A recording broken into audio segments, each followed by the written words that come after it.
They can smile in your face and still disrespect you behind closed doors. They can shake your hand, compliment your work, pretend to admire you, and still quietly hope you fail. You see, disrespect isn't always loud. It's subtle. It's in the tone someone uses when they speak to you, like you're less than them. It's in the way they ignore your boundaries, interrupt your voice, or pretend your presence doesn't matter.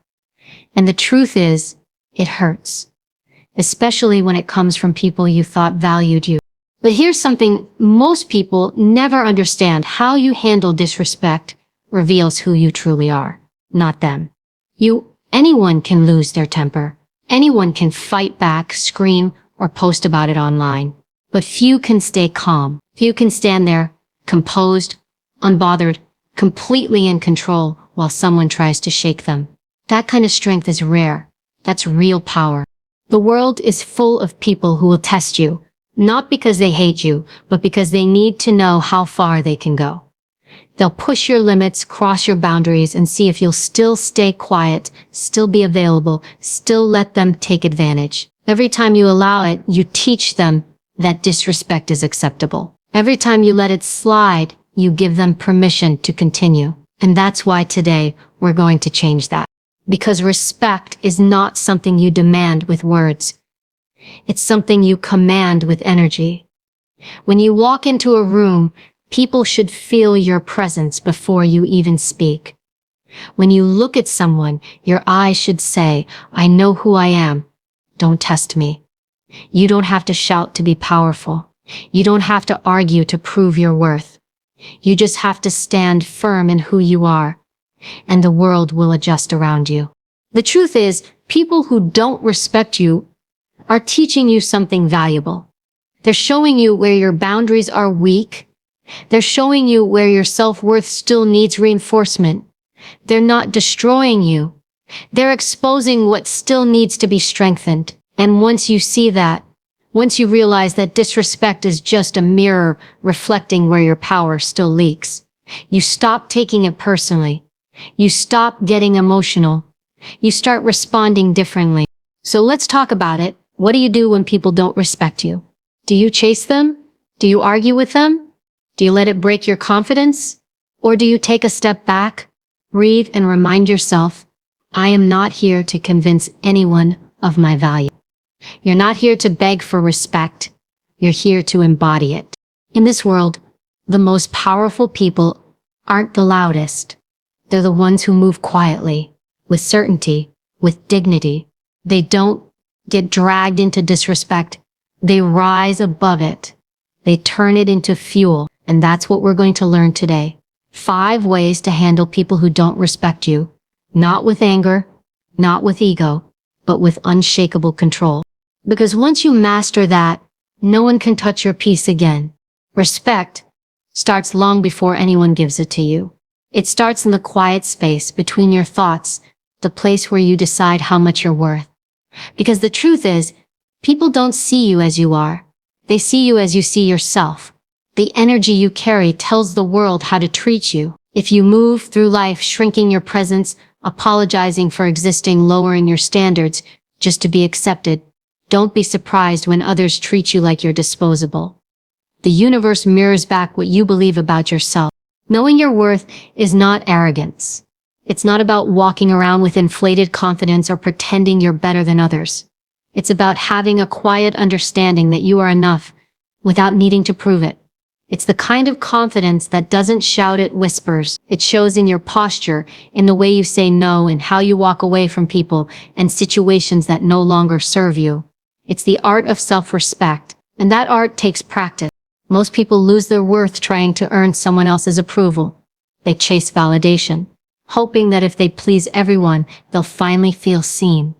But what they don't realize is that every time you need someone else to make you feel valuable, you hand over your power. You make them the judge of your worth.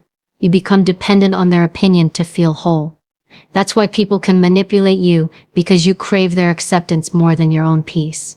The moment you decide to reclaim that power, everything changes. When you start treating yourself with respect, your time, your energy, your body, your emotions, you send a message to the world. This is the standard. and those who cannot meet it will fall away. It won't be dramatic. It won't be angry. It'll be natural. Because when you elevate your frequency, you stop resonating with those who live beneath it. There's a quiet strength in knowing your worth. It's not loud or confrontational. It's calm, deliberate, grounded. It's walking away from an argument not because you're weak, but because you refuse to lower yourself to chaos. It's declining an invitation that doesn't align with your peace. It's saying no without explanation because your boundaries are not up for debate. Knowing your worth doesn't require justification. It just is. Many people confuse being kind with being submissive. They think respect means tolerating bad behavior. But true kindness has boundaries. Real compassion includes self-protection. You can be kind without being a doormat. You can be understanding without being disrespected. The strongest people are often the quietest ones. Not because they're afraid to speak, but because they know their energy is too precious to waste on proving a point. You see, people respect consistency. If your standards shift every time you feel lonely, afraid, or desperate for attention, others will sense that instability. They'll test your boundaries because they know they can. But when your worth is solid, when you know who you are and what you stand for, you stop chasing and start choosing. You stop explaining your boundaries and start enforcing them. You stop asking for respect and start commanding it through your behavior. Self-worth is built through self-discipline. It's not something you find, it's something you create. Every time you keep a promise to yourself, your confidence grows. Every time you walk away from someone who treats you poorly, your power expands. Every time you choose peace over drama, self-respect over approval, your worth strengthens like a muscle. That's how you build inner authority. It's not about what you say, it's about what you allow. Think about it. How many times have you let someone cross a line because you didn't want to seem difficult? How many times have you stayed silent to avoid confrontation? Those moments seem small, but they chip away at your self-respect. You teach yourself that your comfort doesn't matter, that other people's feelings are more important than your own. But the moment you decide that your peace is non-negotiable, something powerful happens. You start attracting different people. You start living at a different level. When you truly know your worth, disrespect doesn't shake you anymore. You stop needing revenge. You stop explaining why you deserve better. You simply remove yourself from what doesn't serve you.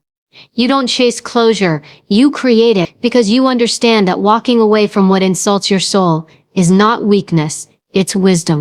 The people who truly respect you will never put you in a position where you have to question your value.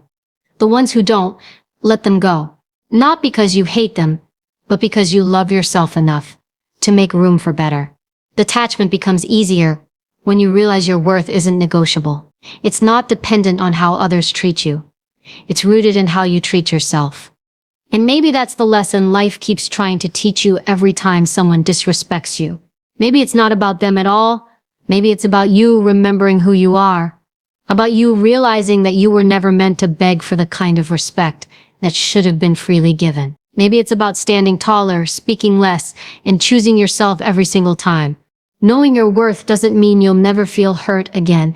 It means you'll never let that hurt define you. It means you'll take the lesson, not the insult. You'll thank them silently for reminding you how powerful you've become. Because every act of disrespect is a test. And every test gives you a choice. React out of insecurity or respond from strength.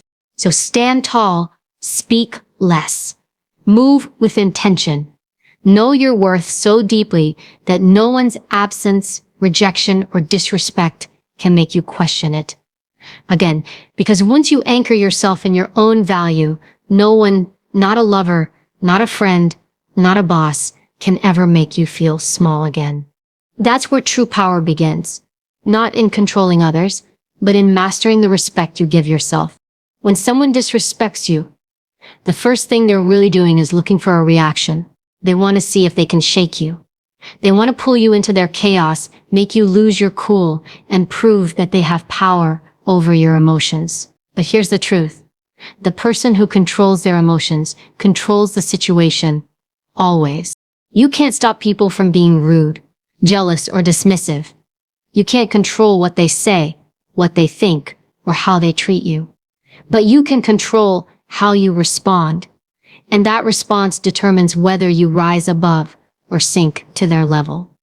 Most people react impulsively. The moment they're insulted, they lash out, they defend, they argue, they try to prove a point. But all that does is hand over their emotional control to the very person who disrespected them. You're no longer driving the car. They are. Emotional control isn't about being cold or detached. It's about being wise. It's about understanding that not every situation deserves your energy, and not every battle is worth fighting. Sometimes silence is louder than shouting. Sometimes walking away says more than 1,000 angry words ever could. You have to learn to master the space between what happens to you and how you choose to respond. That small space is where your power lives. When someone crosses you, breathe, pause, don't rush to defend yourself. Don't let your ego take the wheel. Most people who provoke others are projecting their own insecurity. They're not attacking you, they're revealing themselves. The moment you react, you confirm their importance. You validate their behavior by showing that it got under your skin.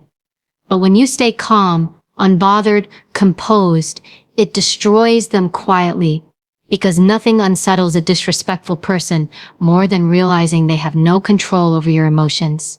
Think about the strongest people you've ever met. They don't react, they respond. They're not easily provoked. You can sense their emotional discipline in the way they move, the way they speak, the way they hold eye contact without aggression. It's the kind of presence that says, I'm not here to prove anything. I'm here to maintain my peace. That's real power. You see, anger is a trap. The moment you lose your temper, you lose your leverage. You may win the argument, but you'll lose your dignity. And once that's gone, respect follows. People remember how you made them feel, not what you said. If they see you as unstable or reactive, they'll never take your strength seriously again. But if they see you as someone who stays calm, under pressure, who can't be provoked, who doesn't crumble when challenged, they'll think twice before crossing you again. Controlling your emotional temperature is like being the thermostat, not the thermometer. A thermometer simply reacts to the environment. It rises and falls based on what's happening around it. A thermostat, on the other hand, sets the tone. It dictates the environment. When you master emotional control, you become that thermostat. You decide the tone of every interaction. You create the calm, even in the middle of chaos. There's a deep kind of respect that comes from composure. People might not admit it, but they fear it, because composure is unpredictable. They can't read you, they can't manipulate you, they can't get what they want from you. Your reaction, and that frustrates them more than anything else. When you don't feed their ego, you starve their power. But here's the hardest part. Emotional control doesn't come naturally. It's built through discomfort. It's trained through moments where everything in you wants to snap, but you choose stillness instead. It's forged in those painful seconds where silence feels unbearable, but you stay quiet anyway. Each time you do that, you're rewiring your nervous system. You're teaching your body that calm is your default, not chaos. Sometimes people mistake emotional control for weakness. They think staying calm means you're letting others walk over you. But the truth is, restraint takes far more strength than reaction ever will. Anyone can explode.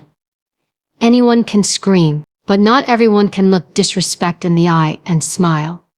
Not out of submission, but out of understanding that it's not worth your peace. That's emotional maturity. That's psychological dominance. Remember this. Disrespect seeks attention. It feeds off chaos. But when you don't give it any, it withers. Your calm becomes your armor. Your silence becomes your boundary. You don't need to defend your worth to people who've already decided not to see it. You only need to protect your peace from being disturbed. There's also strategy in staying composed. When you're calm, you see clearly. You think logically. You can read the situation, anticipate reactions, and decide your next move with precision. But when you're emotional, your judgment is clouded. You say things you regret. You make choices that hurt you later. Emotional control isn't just about pride, it's about power, timing, and awareness. It's the difference between reacting impulsively and responding intelligently. So the next time someone disrespects you, don't give them the satisfaction of watching you fall apart. Don't feed their ego with your outrage. Instead, observe them. See them for what they are, a person revealing their own lack of control. And in that moment, realize how far you've come. You're no longer reacting from insecurity. You're responding from self-respect. Understand this, being calm doesn't mean you're indifferent. It means you've elevated beyond their level. It means you've learned to protect your energy like it's sacred, because it is. Your peace is your greatest asset, and not everyone deserves access to it. So when you feel your blood boiling, when your ego screams for revenge, take a breath and remember, the person who stays calm wins. Always. Because emotional control isn't just silence, it's dominance disguised as grace. And when you master that level of control, disrespect stops affecting you. You start seeing it for what it is, noise, temporary, irrelevant. You become untouchable, not because no one tries to provoke you, but because nothing they do ever reaches you. That's the kind of strength that commands respect without ever asking for it. Boundaries are not about keeping people out. They're about keeping your peace intact. They are invisible lines drawn not from anger, but from self-respect. And yet so many people struggle with them. Why? Because setting boundaries often feels like risking love, approval, or connection. We fear that if we say no, someone will leave. We worry that if we speak up, we'll lose the relationship. But what we don't realize is that the moment we stay silent to protect others' comfort, we start betraying ourselves. People don't magically know how to treat you. You teach them through what you allow, what you accept, and what you walk away from. Every time you let someone cross a line without consequence, you're training them to disrespect you again.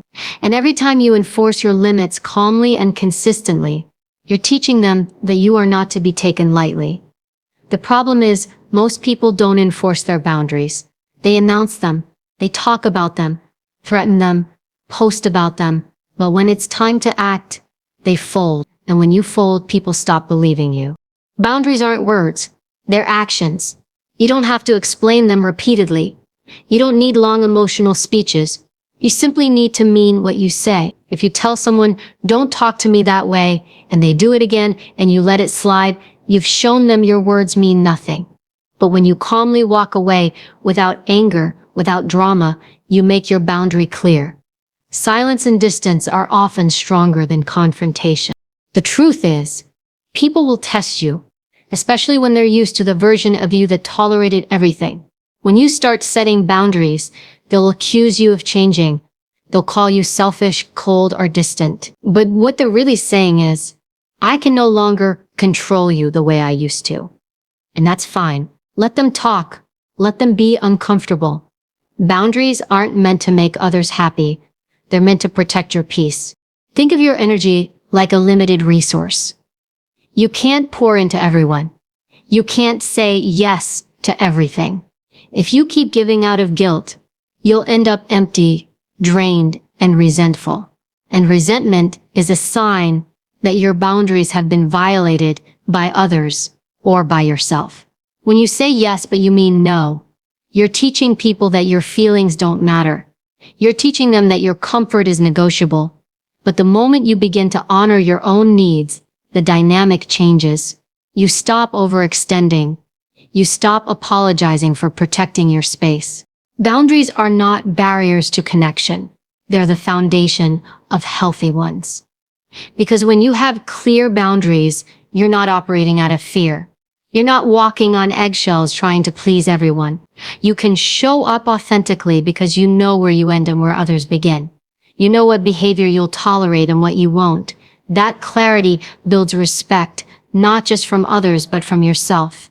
Sometimes setting boundaries means you'll lose people, but you'll only lose the ones who benefited from your lack of them. The people who genuinely care about you will adjust. They may be surprised at first, but they'll understand because real love respects space. The rest will fall away. And that's a blessing, not a loss. You'll start attracting people who match your new standard.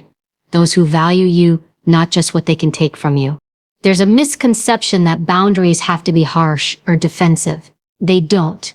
You don't need to yell or threaten. You can set boundaries with grace and still be firm. You can say no softly and mean it completely.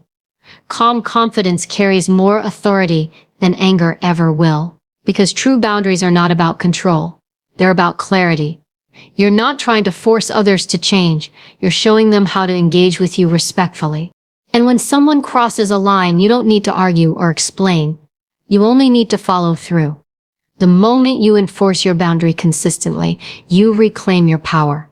You remind yourself that your needs matter just as much as anyone else's. That's where self-respect grows, from keeping promises to yourself, even when it's uncomfortable. Setting boundaries also requires emotional detachment.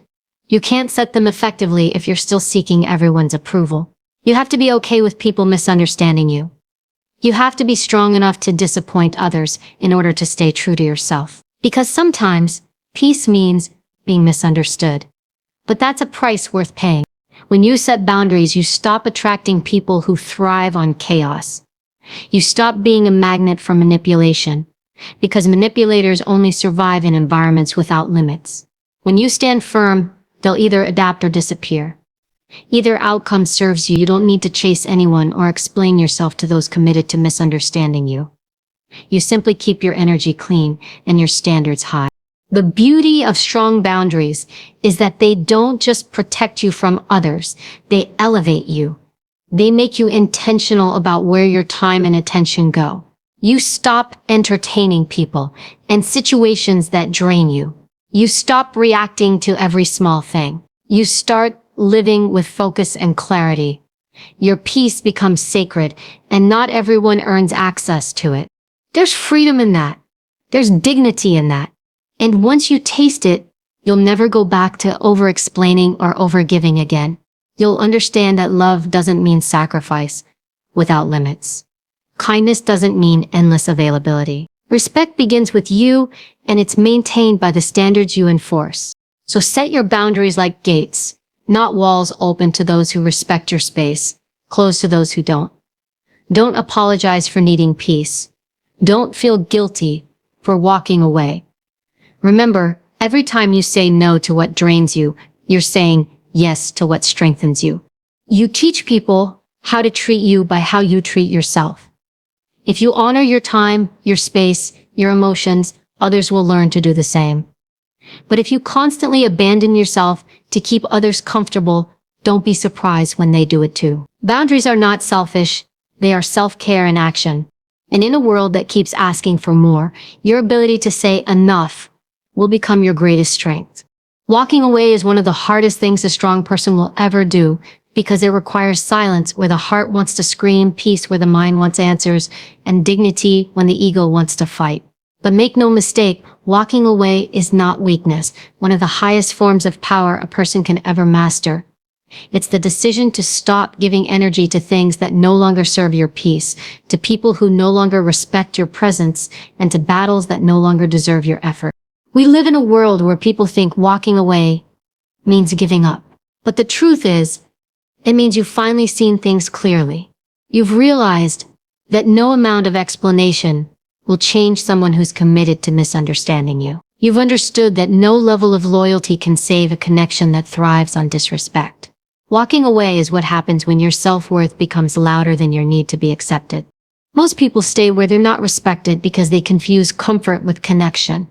They tell themselves that familiarity means love, that history means loyalty, that staying means strength. But in reality, it often means fear.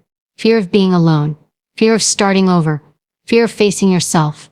Yet what they don't realize is that staying in an environment where you are constantly undervalued will drain your spirit more than solitude ever could. Silence is never as painful as being somewhere you're not seen. Walking away doesn't always mean a dramatic exit. Sometimes it's quiet. It's a slow withdrawal of your energy, your effort, your emotional investment. You stop explaining yourself. You stop defending your worth. You stop showing up for people who don't show up for you. And at first it feels strange, even painful, but over time, that silence becomes peace. You realize that you don't need to fight for a seat at a table where your presence was never appreciated. You can build your own table instead. Detachment is freedom. It's choosing not to carry what isn't yours. It's understanding that closure doesn't always come with an apology, and peace doesn't always come from resolution. Sometimes peace comes when you simply stop participating in chaos. You can't force people to treat you better, but you can stop giving them access to you. You can stop giving them the chance to disrespect you again. Emotional detachment doesn't mean you stop caring. It means you care deeply, but from a distance that protects your sanity. It means you've learned to love without losing yourself, to give without depleting, to help without being used. Detachment allows you to see things for what they are, not what you wish they were. It removes the emotional fog so you can act from clarity instead of desperation. There's a quiet kind of strength that comes from walking away with grace. No anger, no bitterness, no dramatic declarations, just a calm understanding that the situation no longer aligns with your growth. You don't owe explanations to people who knew what they were doing and chose to do it anyway. You don't owe loyalty to those who took your kindness for weakness. Your silence and your absence become your final statement. People who once took you for granted will notice your distance. They'll feel the weight of your absence. They'll realize that your energy, your effort, your presence, those were privileges, not guarantees. And while they may never admit it out loud, they'll feel the loss. Because when you remove your energy from a place where it was once freely given, everything changes. The dynamic shifts. They lose the control they once had, and you gain the peace you once lost. Walking away is not about proving a point. It's about protecting your power. It's about understanding that sometimes the most strategic move is to leave, not to fight. It's recognizing that your energy is too valuable to waste on people who are committed to misunderstanding your worth. And once you understand that, you stop chasing closure. You stop replaying the what-ifs. You stop needing to be understood. You just move on. And that's when something magical happens. You begin to heal. You start to rediscover yourself outside of the noise, outside of the disrespect, outside of the chaos.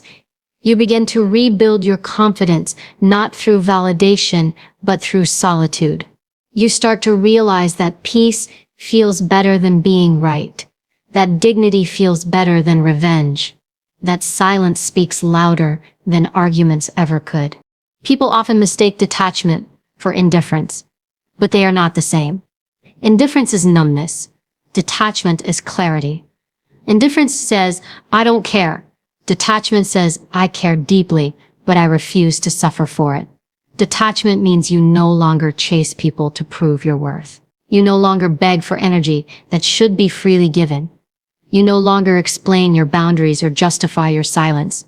You simply live from a place of calm certainty, knowing that what's meant for you will never require you to beg or shrink yourself to keep it. When you master the art of walking away, you begin to realize that not everything or everyone deserves a reaction. You stop trying to win arguments that don't matter. You stop trying to convince people of your value. You stop fighting for spaces that were never designed for your peace. You understand that not every relationship is meant to last, and not every ending is a failure. Sometimes walking away isn't losing. It's simply clearing space for what's next. And the world will test you. People will call you cold, detached, arrogant, but that's because your silence makes them uncomfortable. They're used to you explaining, defending, staying.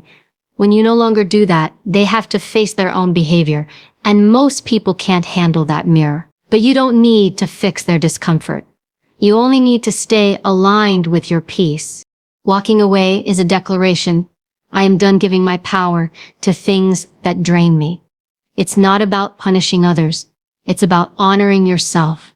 It's about choosing your dignity over your desperation. Because no matter how much you care, no matter how loyal you are, if something consistently costs you your peace, it's too expensive.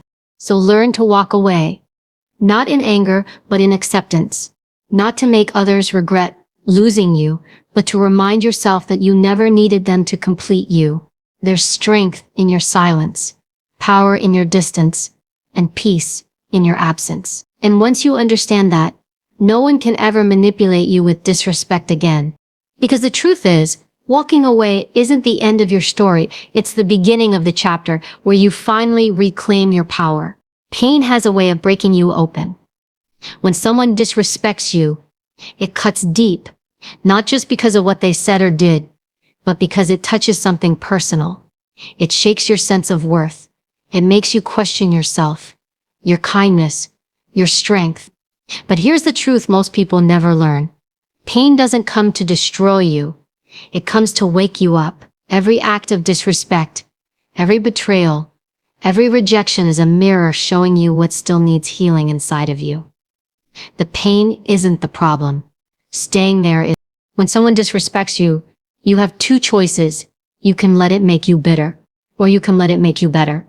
You can internalize it and start believing you're not enough, or you can use it as fuel to rise higher than ever before. Every moment of disrespect carries an opportunity, a test to see whether you'll give your power away or claim it back.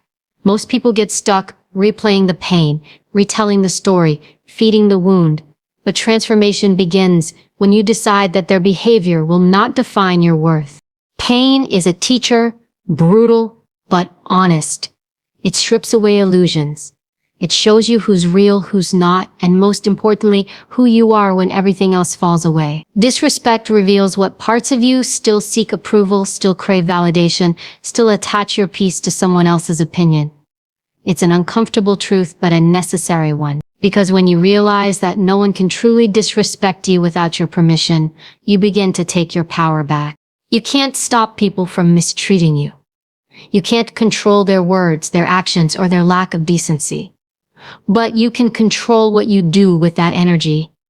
You can choose to turn that pain into progress. You can turn their rejection into your redirection. You can turn their insults into your ignition.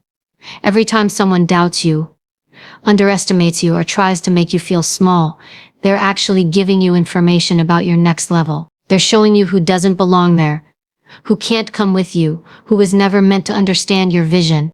The most powerful people you'll ever meet have all walked through pain. They've been humiliated, betrayed, disrespected, and dismissed. But instead of letting it harden them, they let it sharpen them. They learned to take the sting of disrespect and mold it into strength. They didn't let bitterness rot them from the inside out. They used the pain as proof that they could survive anything. That's the alchemy of growth. Turning the poison into medicine, turning weakness into wisdom, turning pain into power. But that doesn't happen overnight. It starts with awareness. The moment you stop asking, why did they do this to me? And start asking, what is this trying to teach me?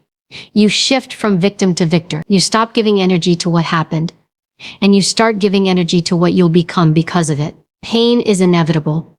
Growth is optional. You can either let the disrespect define your story, or use it as the reason you rise. Think of every person who's ever disrespected you as a forge. They burned you, yes, but the fire wasn't meant to destroy you. It was meant to purify you, to remove your dependence on their approval, to strip you down to your essence so you could rebuild stronger, cleaner, wiser. Every insult is like fuel. You can either let it consume you or you can let it light your fire. The choice is always yours. When you turn pain into power, something shifts in your energy. You stop chasing people. You stop explaining yourself. You stop taking things personally. You start seeing disrespect as information, not an injury. You think, thank you for showing me where your limits are, so I can stop wasting my energy trying to lift you higher. You begin to use every experience, good or bad, as raw material for your evolution.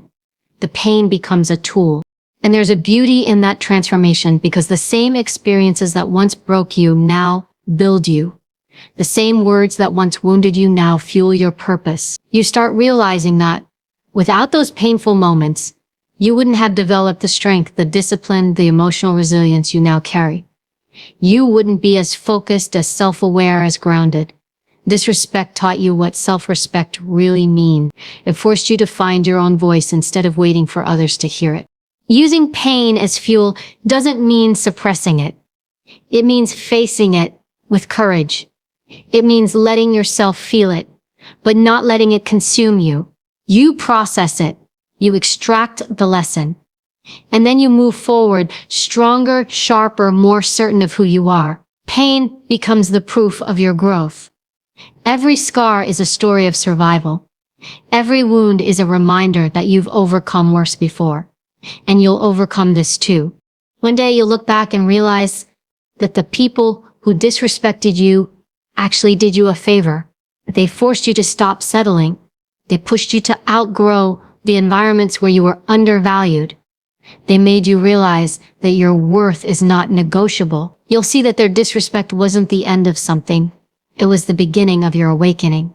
Without it, you might have stayed small. You might have kept giving your energy to people who never deserved it. So don't curse the pain. Don't resent it. Use it. Let it drive you. Let it shape your discipline, fuel your ambition, and strengthen your resolve. Let it remind you that you're not fragile. You're forged. The fire didn't destroy you. It defined you. The pain didn't weaken you.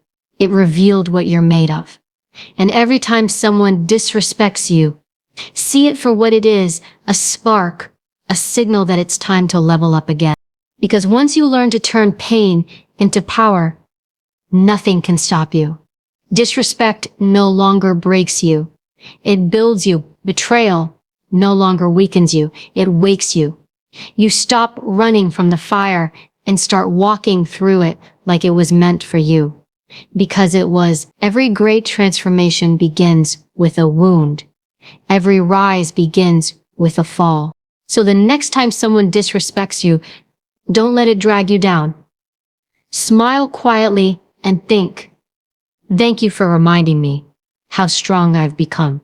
Thank you for giving me another reason to evolve. Because the moment you can take the pain meant to break you and use it as energy to rise, you've already won.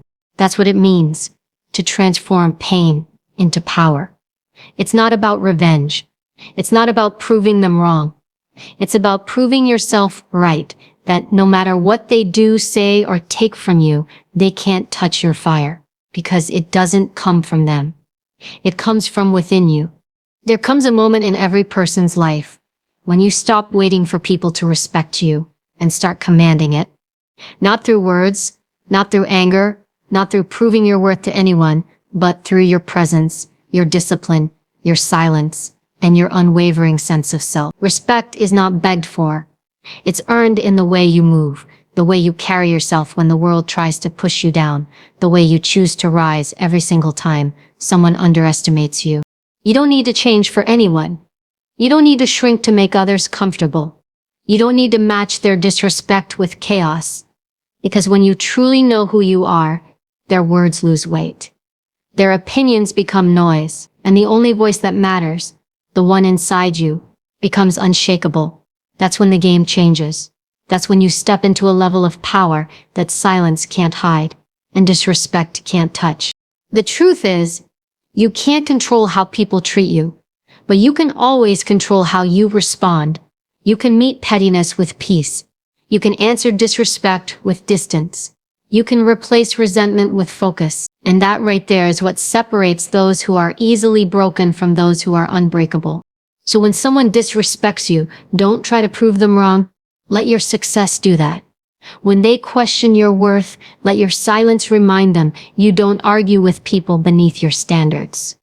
When they betray you, let it be the moment you level up, not the moment you break down. Because every act of disrespect is a test, and your response determines whether you remain ordinary or become untouchable. There's a quiet kind of strength that comes from mastering yourself. The strength to walk away without explanation. The strength to stay calm when others lose control. The strength to protect your peace like it's sacred. Because it is. The moment you stop letting people's opinions dictate your emotions, you become free. You stop playing their game. You stop fighting for validation. You start owning your space. And here's the final truth. Respect isn't about them at all. It's about you. The way you treat yourself sets the standard for how the world will treat you. If you honor your own boundaries, others will too. If you speak with clarity, others will listen. If you move with quiet confidence, others will adjust to your frequency. Because people can only meet you at the level you meet yourself. So stand tall, hold your head high. Don't lower your standards for anyone who refuses to rise. You've learned how to handle disrespect with calm, with boundaries, with distance, with strength. You've learned to turn pain into power. And now nothing, no one can take that away from you. You're not here to be liked. You're here to be respected. You're here to live with dignity, discipline, and peace. The world will try to test your worth. But your silence, your consistency, your resilience, that's the answer. You are the storm they can't predict, the calm they can't shake, the fire they can't extinguish. So remember this, disrespect is temporary. Self-respect is eternal. Protect it, guard it, live by it, and no matter who walks away, no matter who underestimates you, no matter who disrespects you, stand firm in your truth. Because in the end, the ones who truly see your worth will never make you question it. And those who don't were never meant to matter anyway.